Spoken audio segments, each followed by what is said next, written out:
Salut tout le monde, c'est Berlioz. Aujourd'hui, je vous présente un tout nouveau jeu qui est sorti officiellement depuis le 4 août 2025, Fate War. Aujourd'hui, je vais vous partager 6 conseils indispensables pour bien commencer l'aventure sur Fate War.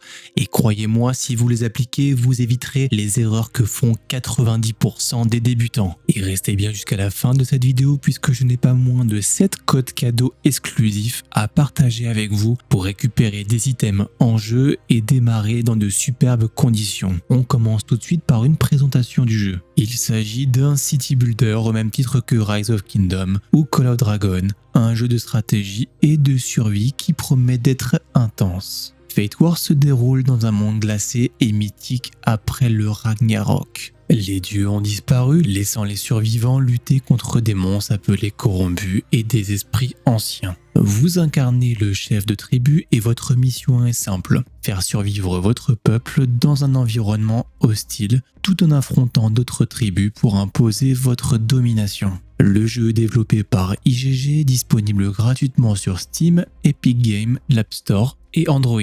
C'est un mélange entre stratégie, gestion de tribu, exploration et combat PVP. Autrement dit, il faut gérer, planifier et se battre pour rester en vie. Assez parlé, nous allons à présent voir les 6 conseils que vous devez appliquer pour bien débuter. Conseil numéro 1, suivez absolument les quêtes de chapitre. Le jeu va vous guider via une quête principale. Elle vous permet de débloquer rapidement les bâtiments essentiels, vous donne des ressources gratuites et vous évite de partir dans tous les sens. Si vous êtes débutant, c'est clairement le meilleur GPS que le jeu peut vous offrir. Conseil numéro 2, priorisez la connaissance. Le jeu vous met à disposition un système de recherche. Vous pourrez, grâce à ces recherches, développer la puissance de vos unités, mais également développer la partie économique de votre ville. Vous pourrez produire plus et produire mieux. Et pour pouvoir développer ces recherches, vous avez besoin d'une ressource qui s'appelle la connaissance. La connaissance est produite dans le bâtiment que vous voyez à l'écran, le cercle des érudits. La recherche va être au cœur de votre progression. Plus vous avancez dans l'arbre technologique, plus les recherches seront longues et coûteuses. Je vous invite donc à ne pas négliger cette partie du jeu. Si vous ignorez la connaissance, vous serez très vite bloqué.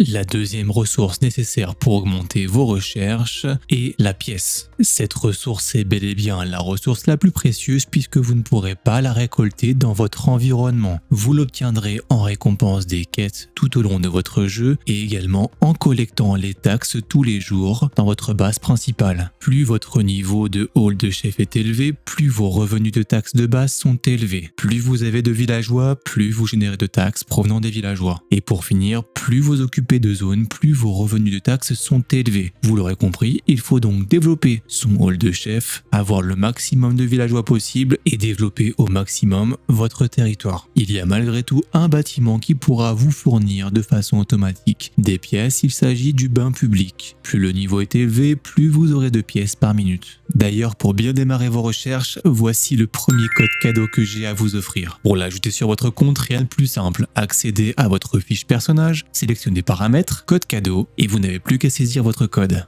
Conseil numéro 3, concentrez-vous sur les ressources vitales. Ne perdez pas votre temps avec des bâtiments secondaires au début. Une base solide, c'est avant tout une économie stable. Vos priorités doivent être la nourriture, indispensable pour entretenir vos troupes. Vous pourrez obtenir cette nourriture dans les fermes, les terrains de chasse et les bâtiments de pêche. Et vous aurez également besoin de matériaux, donc le bois, la pierre et le fer, essentiels pour construire et améliorer vos bâtiments. Vous pourrez respectivement obtenir ces éléments dans les scieries, les mines et les carrières.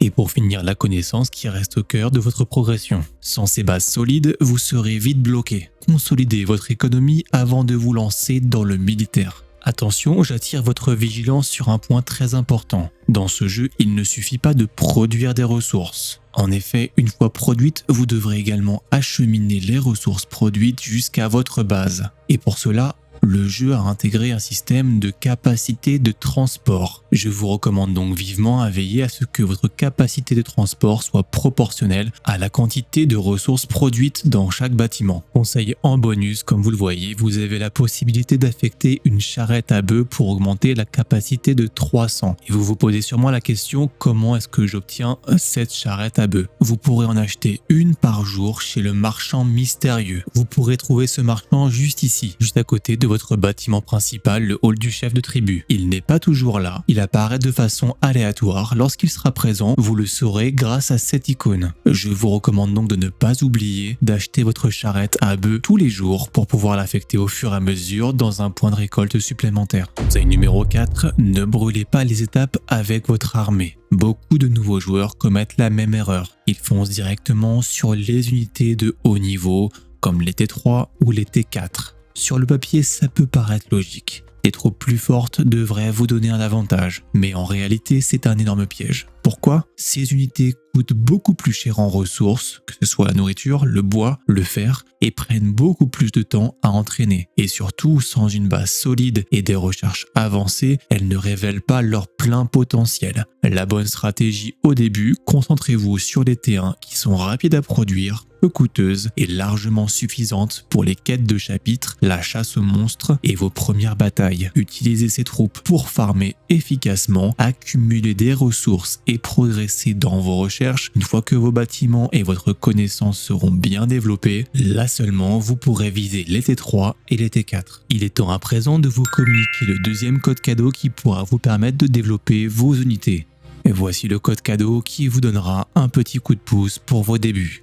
Conseil numéro 5, rejoignez une tribu rapidement. Un joueur isolé dans Fate War est un joueur vulnérable. Beaucoup débutent en pensant pouvoir avancer seul, mais c'est une erreur qui ralentit énormément. Pourquoi rejoindre une tribu le plus tôt possible? Tout d'abord, vous avez l'aide à la construction et à la recherche. Lorsque vous lancez la construction d'un nouveau bâtiment ou que vous lancez une nouvelle recherche, vos coéquipiers peuvent réduire instantanément le temps de construction et de recherche simplement en envoyant des aides, en cliquant sur ce bouton. C'est un gain de temps énorme. De plus, vous allez pouvoir avoir des bonus de ressources. Les tribus offrent des avantages passifs, comme une meilleure production de ressources ou des réductions de coûts. Ces bonus sont octroyés en développant les technologies d'alliance. Une tribu vous apporte également une protection contre les attaques. Être seul, c'est être une cible facile. En tribu, vous bénéficiez de la force du groupe et les ennemis réfléchiront à 2 fois avant de vous attaquer. Grâce à votre tribu, vous pourrez également accéder à un contenu coopératif. Certaines activités et certains boss ne peuvent être vaincus qu'en équipe. En tribu, vous aurez accès à plus de récompenses et plus d'événements exclusifs. Vous pourrez également avoir un apprentissage accéléré. Discuter avec des joueurs expérimentés dans la tribu vous permet d'éviter des erreurs de débutants et de progresser plus vite. Si vous désirez rejoindre un clan, appuyez sur ce bouton. Cette fenêtre apparaîtra. Vous aurez alors le choix soit de créer un nouveau clan pour 300 gemmes, soit d'accéder à la liste des clans déjà existants. Vous pouvez ici sélectionner le clan de votre choix en fonction soit de leur puissance, soit du nombre de membres, soit de la langue parlée. Comment choisir sa tribu? Ne vous jetez pas sur la première venue. Regardez si elle est active, si les membres se connectent régulièrement et si l'ambiance correspond à votre style de jeu. Une tribu active, même de taille moyenne, sera toujours plus utile qu'une grosse tribu inactive.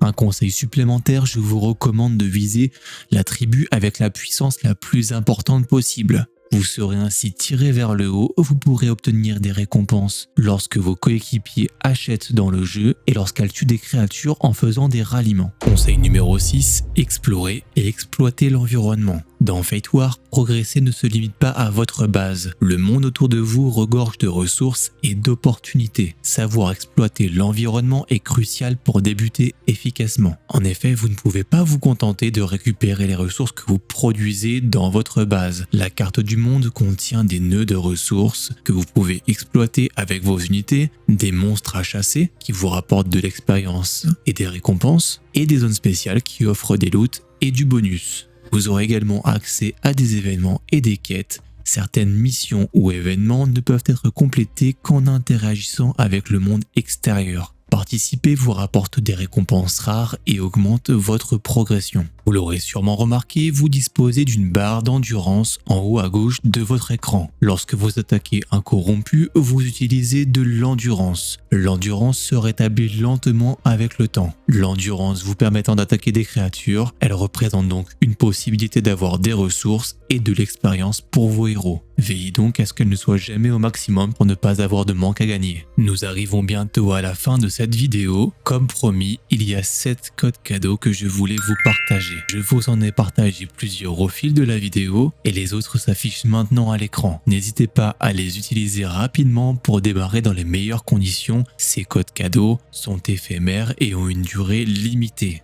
En conclusion de cette vidéo, si vous n'avez pas pris de notes, suivez les quêtes principales de chapitre, priorisez la connaissance pour développer vos recherches, progressez prudemment avec votre armée, gérez correctement vos ressources, rejoignez rapidement une tribu et utilisez l'environnement en dehors de votre base. Avec ces 6 conseils, vous aurez un départ solide sur Fate War. Je vous présenterai d'ailleurs dans une prochaine vidéo mes conseils pour optimiser vos héros afin de tirer le meilleur parti de chaque spécialité, que ce soit pour la récolte ou la chasse. Et bien voilà, c'est tout pour cette vidéo. N'hésitez pas à indiquer en commentaire si ce guide vous a plu et répond à vos attentes. N'hésitez pas à vous abonner pour ne pas rater mes toutes nouvelles vidéos. Prenez soin de vous et je vous dis à très bientôt sur le jeu Fate War.